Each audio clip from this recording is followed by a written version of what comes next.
In the NBA, the trade deadline has come and gone. Let's go ahead and break it down.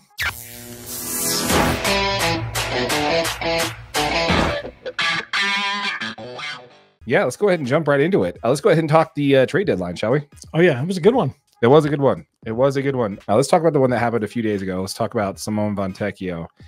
He was traded to the Pistons. Now, it's always funny how these always break like right after we finish this. Yeah, absolutely. Yeah, if there's going to be any news, it's definitely going to happen as soon as we're done filming. Simone Fontecchio, was traded to the Pistons. The Jazz get Kevin Knox, who is currently injured, averages 17 points, 2 rebounds, and on 18 minutes. They also get a 2024 second-round pick and the rights to Gabriel Procida. Tell me about that. What's your thoughts on the trade there? This is probably the biggest loss for the Jazz. In my opinion, is probably losing Simone because this guy's starting for the team, right? I mean, he's a great defensive presence.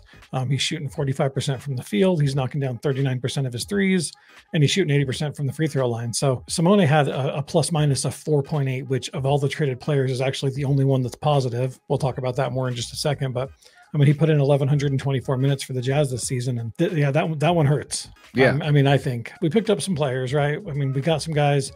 Kevin Knox a second. I think the probably the more promising player would be Gabriel Procida. He's a 6'7". He's actually Italian. You know, they traded one Italian for another.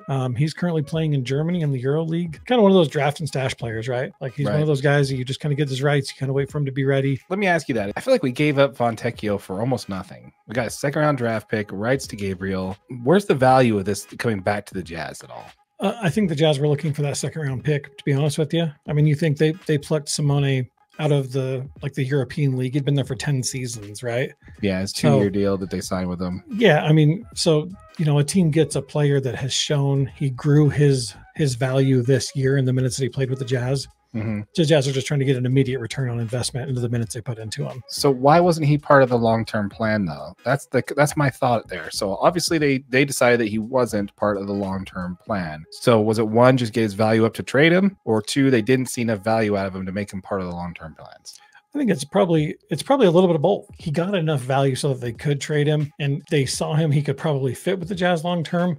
But is he a long-term role player for the Jazz? Probably not. So let's go ahead and move on over to the next trade there, which is the story that broke this morning, which is the Kelly Linic trade, which also includes Ochai Agbaji. Basically, the Canadian super vet is returning home. Ochai Agbaji is going with him as well to the Toronto Raptors.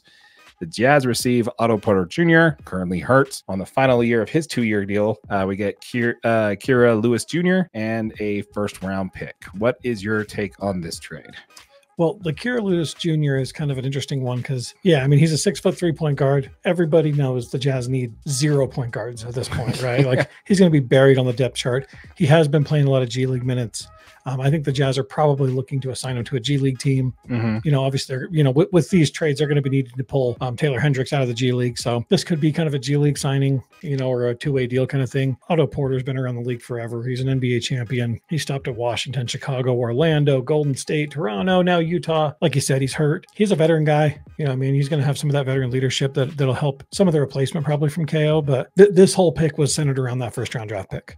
Yeah, let's talk about that first-round draft pick for a second. This is basically what I've been gathering, and this is kind of this is also echoed by Spence Checkets on the ESPN 700 this afternoon. That basically what Danny Ainge and the Jazz were looking to do is there's plenty of people who were interested in Kelly Olynyk. Kind of seems like the first person who came with a first-round draft pick got the deal. I think that's exactly what it was. Because it was reported by multiple outlets that the big thing was the Jazz were asking for a first-round pick for Olynyk. I mean, they got it. At that point, you're looking like the Jazz are realistically just trying to stack assets. Yeah, Kelly Olynyk's on an expiring deal as well. I mean, so you're putting a Jazz in good shape for the future, I guess. Let's talk about that first-round draft pick though. Basically, it's going to be the least valuable between, this is reported by ESPN, is going to be the least valuable between OKC, the Lakers, Houston, and Utah. So whichever pick is the worst in the first round between those 4 teams is the pick we get. Correct. Literally one of our own picks. So I'm sorry, why did we trade? It's a first round draft pick still. Barely. Like I don't. But it's still.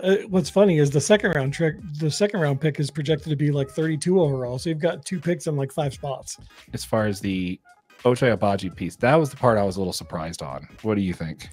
Yeah, I mean, to see Ochai go, the fact is you've got to trade talent for talent, right? Kelly Olynyk was the piece that they wanted. Ochai was the reason they got the first round pick. I don't like it, right? It's not my favorite thing because I feel like this takes the Jazz. It looks like they're stepping away from win now. And I never want to see that.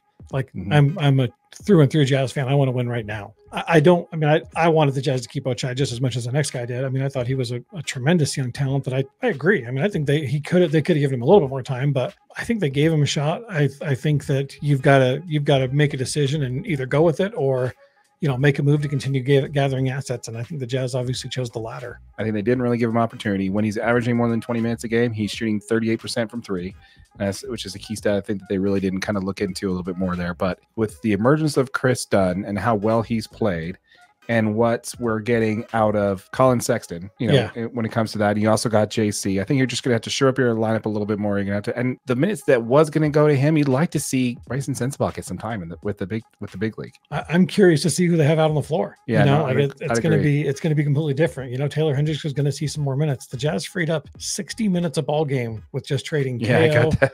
Yeah, 60 minutes in a ball game, dude. That's insane. Yeah, and they're going to have to cover that somewhere. So hopefully we're going to see a lot more playing time for Taylor Hendricks. Obviously, Keontae George is going to get more time. It's going to be a different roster, but, I got faith in Will Hardy. I think he can continue molding into what we want to see. Yeah, the good news is we're going to get some time, like you mentioned, 60 minutes to spread around throughout the rest of the team. And I think a lot of that is going to go to some of the rookies so we can get to see what we have with those three, whether they're going to be. The bad news is that I do think that exactly what you mentioned it before. This kind of definitely shows where the Jazz's top brass's mindset really is. It is stay the course. They did not see enough from this team to go all in on some of these assets and trade for a player and try and make a push for the playoffs there. They do get a play-in spot, great, but I don't think the front office is going to flinch on any of this. And it's going to, like I said, I know you don't agree with me on this one. I think you want them to compete and get a chance every year. Always. But I do think this means at least this is a good indication that it could be another 2 or 3 seasons before the Jazz are really even going to try and compete for a championship, I think. Go Jazz. I wanted to make a run to the Western Conference playoffs this year. Absolutely. Let's go for it. Right now they're sitting in the 10th spot, right? I believe still. Yeah. They're just outside or just in. I haven't really looked at the standings today, but yeah. So I do think this is basically a move that's just like they did last year. This is the second year in a row where they traded away contributing players on a winning team. And just to kind of build draft assets. And let's just hope the Jazz make it fun to watch. Let us know in the comments down below, folks. Let us know what you think as far as the Utah Jazz trade deadline. Did they make the moves that you wanted to see? Are you okay with this? Are you upset about it? Who are you going to miss the most? And who are you happy that we got? Let us know all your takes and all your feelings about that in the comments down below. We'd love to hear it. Yep. And if you're watching on YouTube and one of our short videos, know it is available audio only wherever you get your podcasts. Absolutely. And if you want to see more on the Utah Jazz, it's also going to be right here for us. All of our coverage for the Utah is going to be on the playlist right below here. Make sure you hit the subscribe button in the middle, and that is where you can subscribe to our channel so you don't miss out. With all that said, my name is Darren, that is AJ, and this has been the DNA Sports Recap. Till next time.